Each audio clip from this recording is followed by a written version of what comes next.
Hi folks, Pete here from Ashton's Cars. Today I'm taking you around a Honda CR-V. This is a late 2013 model of CR-V, one of the 4th generation models, which has got a 2.2 litre diesel engine. That's very important because the later models do come with a 1.6 diesel. I actually sourced this car for a friend. They've had it for 3 years, and we particularly looked for a 2.2 diesel because the 2.2 diesels do feel a lot stronger than the 1.6s in my opinion, and they do give a very good return on the fuel consumption as well. Around about 45 to the gallon this car's been getting over that 3 years, so that's realistic driving in, you know, Welsh countryside, which we live in here. So if you're on the motorway, you will see over 50 to the gallon out of this car. So 2.2 diesel, 6-speed manual. This particular car's trimmed in EX spec, which is executive it stands for. So this is essentially the top of the range CR-V. It's got a lot of electrical goodies on it, a lot of toys, and it's also got a very, very nice set of 19-inch diamond cut alloy wheels, which look fantastic. Got a couple of little marks on them now, but it's still, for a 10-year-old car, they do look really good, and they fill the arches, give it a nice purposeful stance. Probably not the best day to show you today, but it's actually finished in a really beautiful pearlescent 3-stage white metallic or white pearl. It's a very pretty colour in the sun, which we don't get, you know, very often here in Wales, but occasionally we do. You can see sort of all purples and everything through the paintwork where it's got the pearl effect through it. So it's a really pretty colour, and obviously it would have been an expensive cost option when this car was new. Also on this car you can see it's got the sort of dual tone wheels. They are classed as a diamond cut design. You do have some weathering on them and a little bit of curb marks, I will be honest about that, but they're not in bad condition for the age of the car, and they're certainly, I think, the most appealing design that they did on this particular car in 2013. It's got the panoramic glass roof as well. Very, very popular feature. If I raise the camera up there you can see properly. That's a really popular option on these, and it really is quite sought after to get one with that pan roof. It doesn't open, but it does let a lot of light into the cabin, and it does come with an electric blind as well. The bug deflector that you see on the front there, that's an aftermarket option that was fitted. In fact, I fitted that for the customer. I think it does give it a little bit more of a purposeful look, and it certainly makes this one stand out from other CR-Vs when you see it in the car park. So, very pretty car.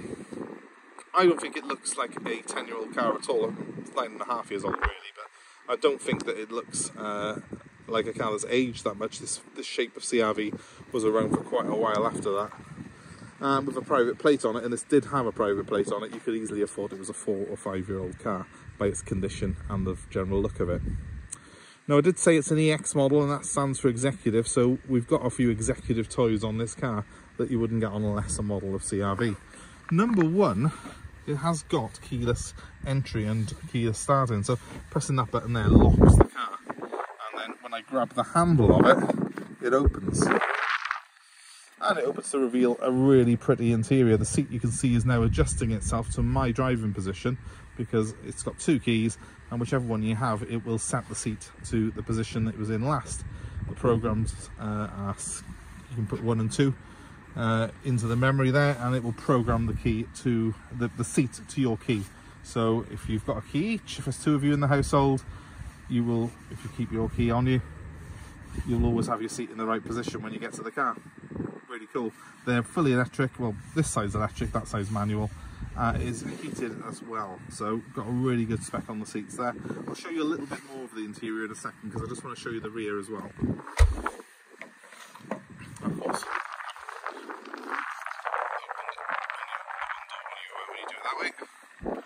let's open the rest of them.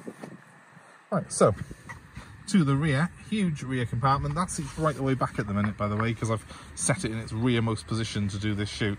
So even with it back as far as it goes, there's huge amounts of legroom in the back. For a more realistic look, if you look at the passenger seat, very, very big, very flat floor as well. No transmission tunnel on this, even though it's 4-wheel drive. Very, very cleverly done by Honda.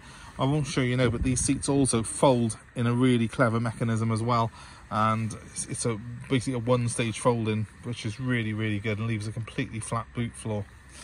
There's that big pan roof that I was telling you about. It has got electric sunblind as well. It's very, very good. It's a very sought after option on these cars because it does flood that interior with light, makes it feel even more spacious. To the very rear of the car, I will just press another button on my key fob here. Hopefully I've done that right. Yes. We have an electric tailgate.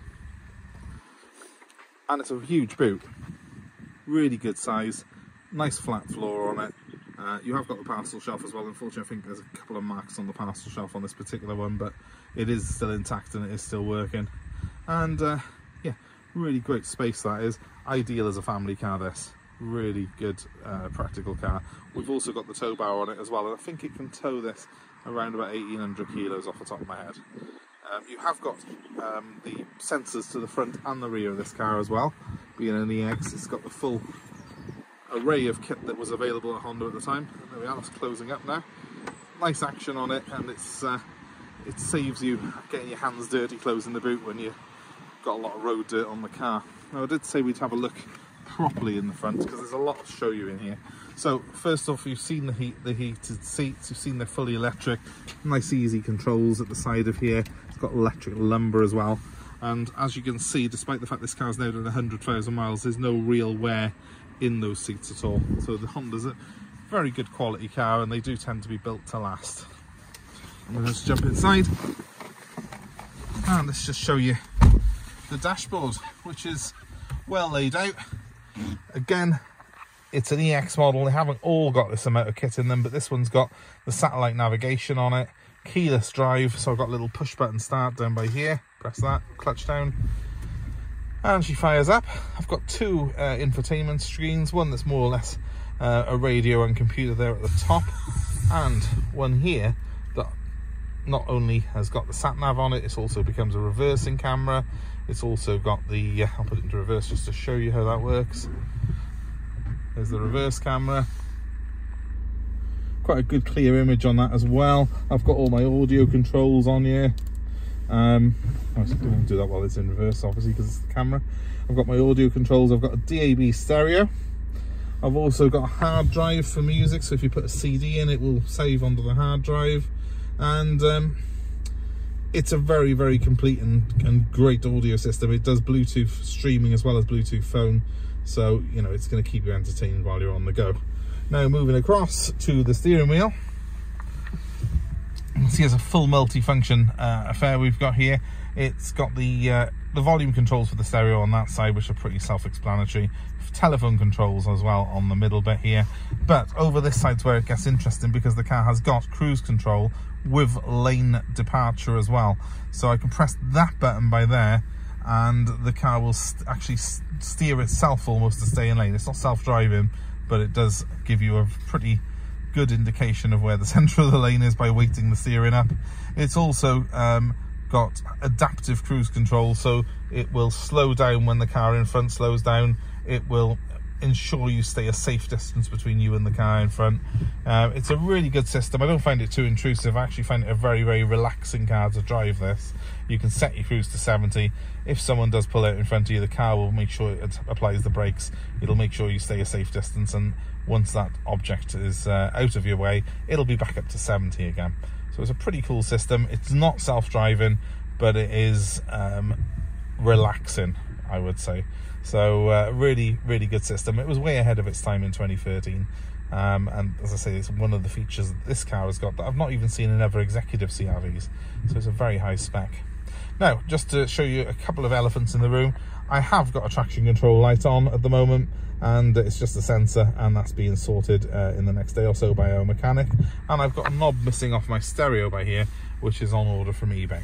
So I just thought I'd get that out of the way, but I really wanted to get this car sort of show it off as quickly as possible, despite those little things and the horrible rain that I've got here today, because I do know that they've got such a following, these cars. It's going to probably sell very, very quickly.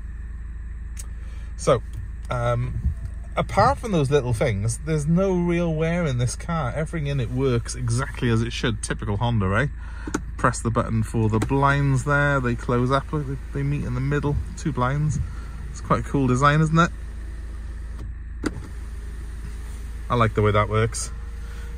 Everything on the car works as it should. It's got LED headlights. They're among the brightest lights I've ever had in any car. And it's got an eco mode for when I'm driving it as well, which you press by here. Leave it in eco almost all the time. It gets a little bit more eager when you turn eco off, but it's still got plenty of grunt in eco, so there's no reason you'd want to turn that off. Let's go outside and show you the exterior. So obviously we have got LED driving lights on the car, which just for sort of the daytime driving lights. They are on now, but it has got full LED lights as well, and they are extremely bright on this particular car. Really, really good headlights on it. It's got the wash wipe on the lights as well. That's controlled by a button inside. It's the full package really. 6-speed manual, very good performance, drives just like a car, handles fantastically well, feels more like a sports saloon than it does a Range Rover really, in terms of the way it handles the twists and turns. It never feels too cumbersome or big, this car, and I think a lot of that's down to that 19-inch wheels and that good rubber that it's got on it as well. The car has got full service history as well. Majority of that is Honda main dealer. Obviously we have done some maintenance for the customer ourselves, so we use a local independent garage who I highly recommend.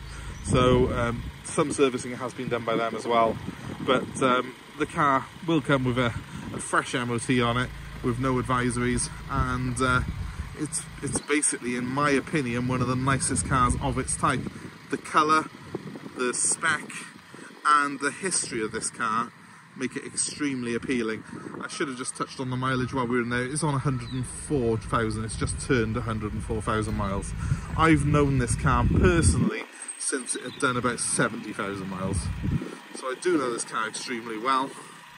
I can vouch for it, you know, in its condition myself. It's never had any issues really, apart from routine servicing on it, and we've undertaken all of that for the customer, so I know it very, very well indeed.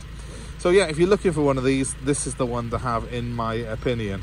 And also, by all means, comment below and let me know your thoughts, but this 2.2 engine for me, and especially if you want to tow, it's the one to have. They do get a lot of power out of a 1.6 diesel on the newer ones, but you know what, it is still a 1.6 diesel. It just doesn't feel quite man enough for the job, whereas the 2.2 has got the grunt that this car really deserves. So if you're interested in it, give me a call as ever. 07932 873 646 is my number, and the car is available for UK delivery. We're happy to deliver it anywhere pretty much, just let us know where you are. We're also happy to take your old car in part exchange, so please let me know what you've got and I'll work out a deal to suit you. My number one more time is 07932 873 646. I'm going to go and enjoy some more of this fantastic Welsh weather that we've got here, and I will leave you to comment below, and please subscribe to our channel for more car buying advice and more car reviews just like this one. Thanks ever so much for watching, guys. Have a great day. Goodbye for now.